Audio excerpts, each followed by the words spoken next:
por qué hay tantas mujeres con problemas de suelo pélvico y cuáles son las consecuencias.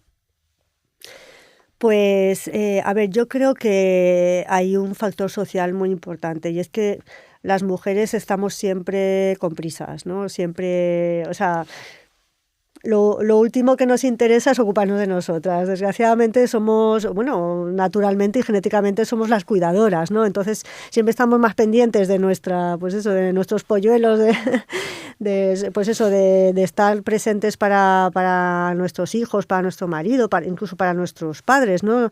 Y muchas veces pues nos olvidamos de nosotras. Y se ha normalizado, como decíamos antes, o se ha dado por normal y aguántate muchas cosas como son las infecciones de orina, como puede ser pues eso, la incontinencia urinaria, como puede ser el dolor con las relaciones sexuales. Decimos, bueno, es que es normal, ¿no? Le pasa a muchas de mis amigas. Bueno, pero eso no quiere decir que, o sea, que sea frecuente no quiere decir que sea normal o aceptable, ¿no? Entonces, eso es una cosa muy importante. Y luego, pues eso, que también socialmente parece que hacer pipí hay que hacerlo rápido, incluso los hombres, pero bueno, sobre todo las mujeres. O sea, vamos al baño, nos bajamos 3 centímetros las braguitas, nos ponemos así un poquito de lado y rápido y a volver a hacer lo que estábamos haciendo. Eso, después de haber estado aguantando a lo mejor 6 o 7 horas sin ir al baño, pues porque hay cosas más importantes que hacer. Y igual yo también se lo digo a las pacientes, digo, mire, vamos a ver, si para la caca la gente se coge el periódico y se lo toma con calma, se van al baño, el periódico, un libro y nada, y tranquilo y tal. En esta época el teléfono móvil. Efectivamente. Yo ya no conozco mucho que se lleven el periódico, pero es verdad. Sí, pero a lo mejor en el periódico desde el móvil, pero bueno, que la gente se lo toma con calma. Bueno, pues hay que hacer lo mismo con el pipí, ¿por qué no? Y ya cuando les dices, pues es verdad, pero es cierto que socialmente las mujeres como que no, a veces nos olvidamos de nosotras, ¿no? Y nadie nos ha pedido que lo hagamos, pero pues lo hacemos, no sé por qué. ¿Por qué cada vez es más frecuente el tema de la incontinencia urinaria? Porque sí que he visto, bueno, a día de hoy hay modelos de negocio en redes sociales orientados a mujeres que tienen problemas de incontinencia. ¿Esto viene relacionado con el tema de la debilidad del suelo pélvico? A veces sí, a veces no. A ver, es cierto que yo no sé si es más frecuente o que hoy en día se habla más. Es menos tema tabú, porque, bueno, nuestras abuelas también tenían mucha incontinencia. Lo que pasa pues que no, a lo mejor no consultaban al médico por eso. Una vez más, pues porque es normal, ¿no? Has tenido hijos, pues claro, luego pues se te escapa el pipí. Antes los partos eran probablemente más traumáticos que ahora, había menos cesáreas, etcétera. O sea que en cuanto a frecuencia no creo que haya más. Ya te digo, todo esto te lo estoy diciendo sin haberme puesto a ver estadísticas, ¿no? Pero sí que es verdad que se ha convertido en un negocio, ¿eh? Ya no solamente pues eso, por empresas que se dedican desde a fabricar compresas para las pérdidas de orina, como pues aparatos, no sé qué, que sí, aparatos de estimulación del suelo pélvico, tal y cual, como también a nivel médico, pues toda la gente que se opera por incontinencia de orina.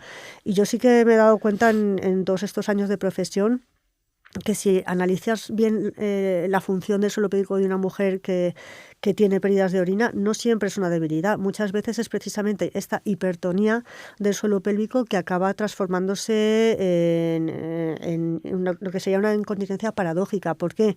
Porque en esta micción disfuncional o micción no coordinada de la que te hablaba antes de los niños, la primera etapa es cuando el suelo pélvico no se sabe relajar durante la micción y entonces hace como unas contracciones, así como una especie de espasmos en el que se contrae, se relaja así repetidas veces mientras está orinando esa persona.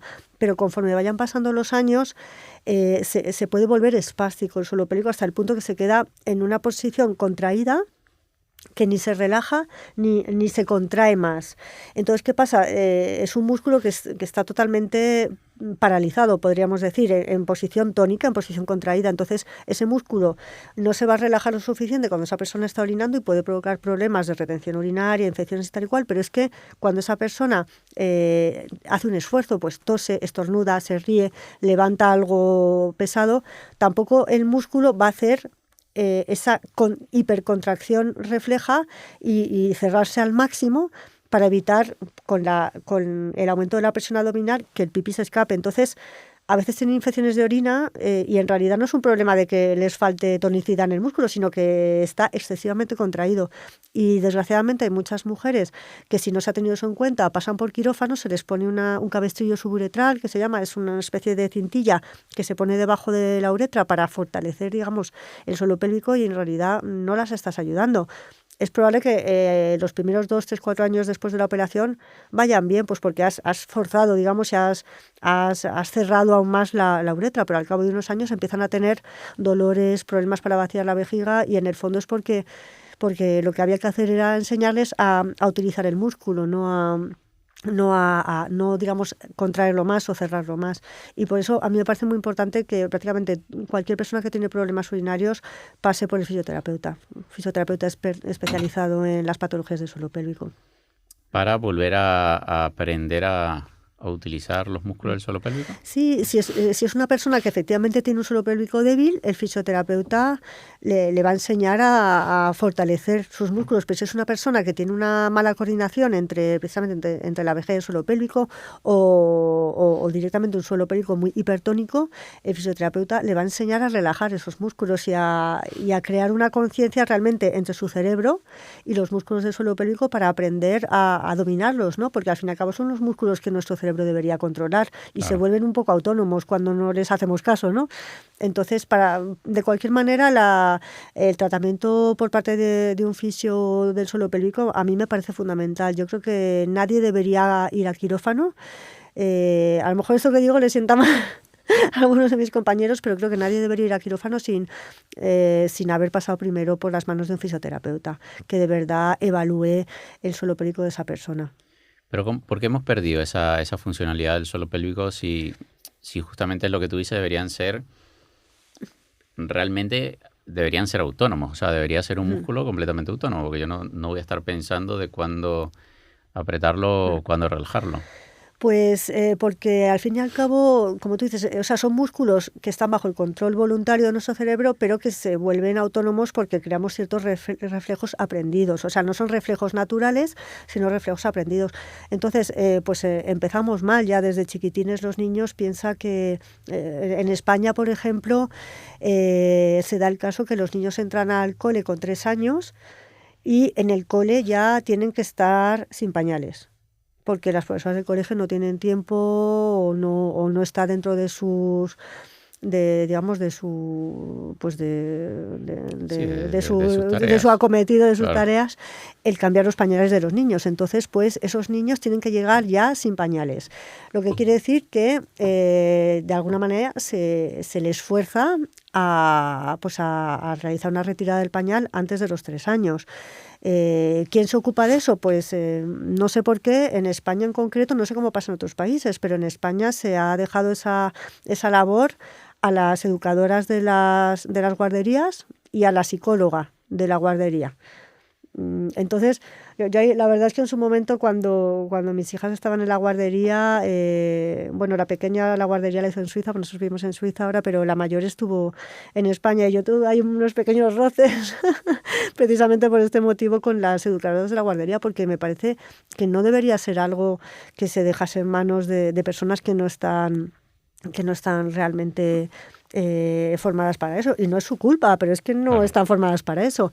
Entonces, pues eso, si ya se les enseña mal y se les quita de golpe a los niños el pañal cuando a lo mejor todavía no están preparados fisiológicamente para que se les quite el pañal, pues lo que estás haciendo es que un niño, pues cuando tenga escapes de orina, sienta vergüenza y acabe siendo un niño que retiene voluntariamente la orina, ¿no? Aprietan mucho el culete simplemente, pues a lo mejor para que no les regañen, o para que sus compañeros no vean que se han hecho pipí encima.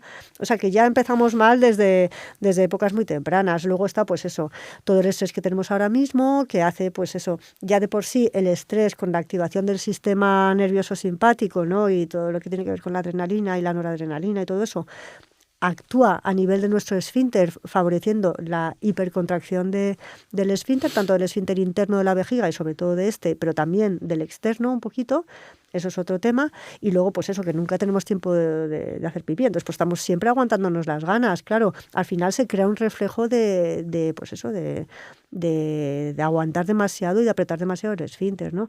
Y luego, pues evidentemente está todo lo que hemos hablado de la parte que nos hemos alejado de nuestra naturaleza, pues eso, no sentarnos en un váter donde tengamos una posición correcta, no ponernos a cuclillas lo suficientemente a menudo, utilizar zapatos que no son adecuados y que hacen bascular nuestra pelvis, que hoy en día pues cada vez hay personas más mayores, con la edad también hay más patología, pues eso, articular, ¿no? Que hace pues cualquier persona que tenga una artrosis, una artritis, va a adoptar una postura antiálgica, ¿no? Pues para evitar dolor, o simplemente que la propia deformación de la articulación va a desviar a la pelvis y con ello pues el suelo pélvico no va a funcionar bien. Es decir, patologías del suelo pélvico más frecuentes pues por causas multifactoriales, como casi todo, desgraciadamente, ¿no? Claro que de repente un problema en una articulación te termina trayendo otro problema añadido en el suelo pélvico Sí, sin... sí. Y a veces tienes que tener precisamente el reflejo ese de imaginártelo, ¿no? Porque a mí me ha pasado a veces pacientes que a lo mejor pues que no se han mejorado con la fisioterapia. Yo digo, jolín, pues fíjate que ha hecho un montón de sesiones, la fisioterapeuta que ha trabajado con esta paciente es buenísima, no sé qué. La paciente ha comprendido las cosas y sigue teniendo problemas. Y entonces pues a veces me toca mandarlas al traumatólogo o a un médico de readaptación física. A veces es tan sencillo como que les pauten unas plantillas, ¿no? Para compensar pues a lo mejor una pierna que es un poquito más larga que la otra y se mejoran un montón. O sea, que muchas veces ya no es, o sea, es pensarlo, ¿no? O hacer un poquito eso, la conexión, ¿no? Entre los problemas que parece que a priori no tienen nada que ver y sí, en realidad sí.